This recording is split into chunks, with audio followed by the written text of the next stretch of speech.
For 400 years after slave ships made their first journey from Africa to the American colonies, our next guests are putting a spotlight on the consequences that still resonate to this very day, and was celebrating the unsung contributions of Black Americans and talking about ways to correct a really shameful history.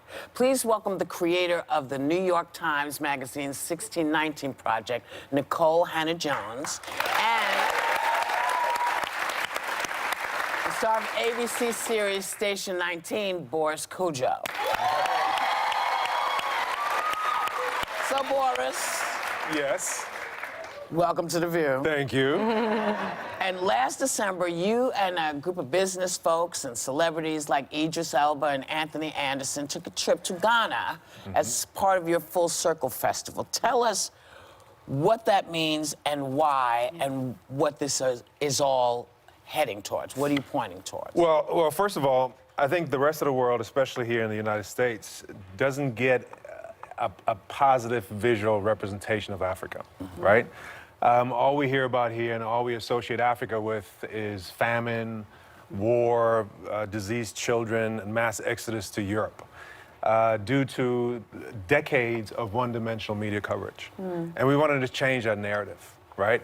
We wanted to show people the vibrancy and the diversity in Africa, the beautiful people, the food, the music, the nightlife, the historic sites. So we brought 100 people over there, our friends, to experience Accra, Ghana, to go to the slave castles, to have parties on the beach, to go out at night, to mingle, to collaborate with people, to have that exchange that's so necessary.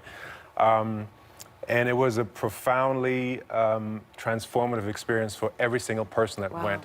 So we realized that we need to make this available to everybody. There's 400 million people of African descent living outside of the continent.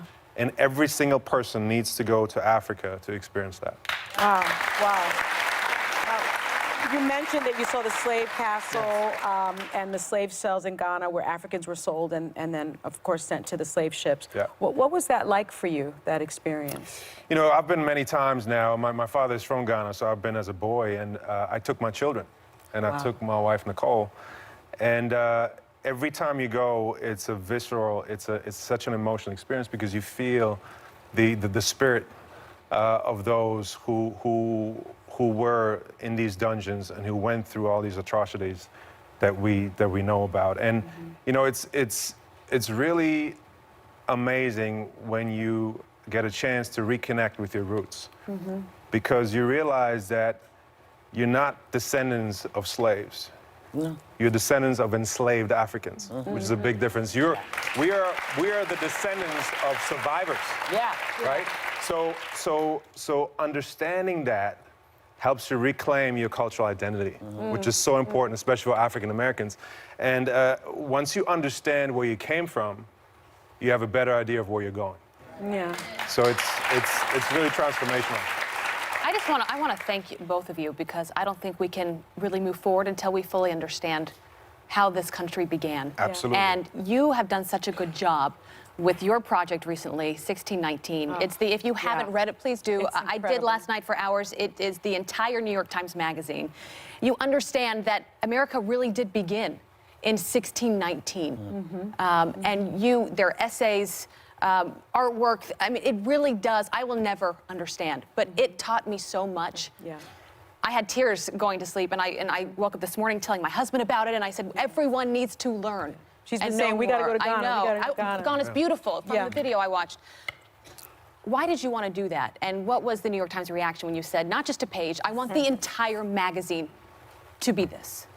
I wanted to do that because I first came across the date 1619 in high school, and it was a book by historian Lerone Bennett called Before the Mayflower. And every American has heard about the Mayflower, which lands in 1620, but almost no Americans had heard about the White Lion, which landed in 1619, because one story was about freedom, which we love, and the other story was about slavery, which we don't. And I felt that slavery is just as foundational to America's any ship or anything that happened after that. It becomes foundational to our economic, political, cultural, and legal systems, but it's treated as marginal because it's a history that doesn't glorify the United States, and so we're very uncomfortable with it.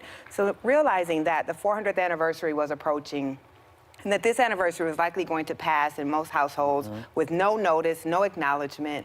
It just seemed like a tremendous opportunity to not just talk about the past, but to show the ways that all across American life today, we are still living with that legacy.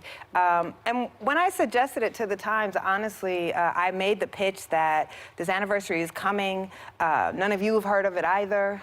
And that we were going to show that in all these areas that you don't think, you know, traffic in Atlanta, capitalism, democracy itself, why we don't have universal health care, all of these things, we were going to show that you could trace them back to slavery.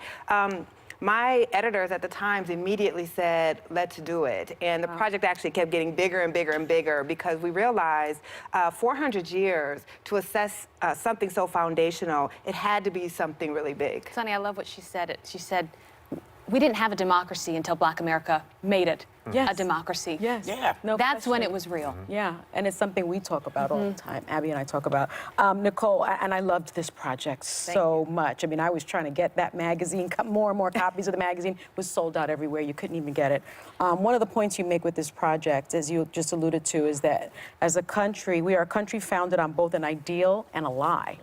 And 1619 is just as important to the story of America as year 1776. Absolutely.